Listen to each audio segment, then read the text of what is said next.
ఒక్కడే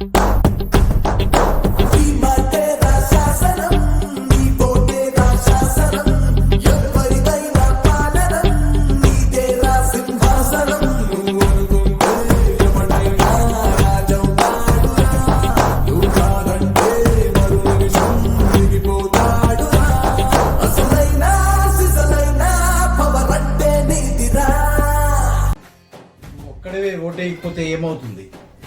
2004 కర్ణాటక అసెంబ్లీ ఎన్నికల్లో కృష్ణమూర్తి అనే ఎమ్మెల్యే అభ్యర్థి తన డ్రైవర్ ఓటేయకపోవడంతో ఓడిపోయినట్లుగా మీరిష్టపడే ఎమ్మెల్యే అభ్యర్థి ఓడిపోయే అవకాశం.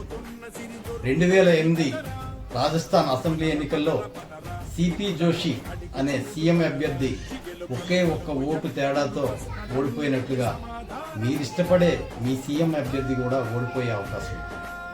1999లో మాజీ ప్రధాని వాజ్పేయి ఒకే ఒక్క ఓటు తేడాతో తన ప్రభుత్వాన్ని రద్దు చేసుకోవాలి. ఓటు అనే 2 అక్షరాలకు ప్రపంచ గతిని మార్చే శక్తి ఉంది.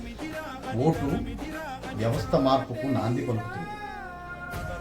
రాజకీయ పార్టీల తలరాతలు మార్చాలన్నా, భ్రష్టు పట్టిన వ్యవస్థకు చరమగీతం పలకాలన్నా ఓటు వజ్రాయుధం.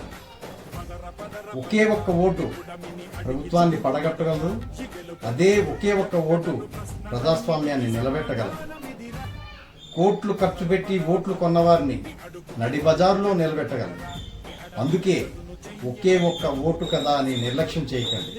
స్వేచ్ఛగా ఓటేసి రాజకీయ పార్టీల తలరాతలు మార్చండి. జై హింద్.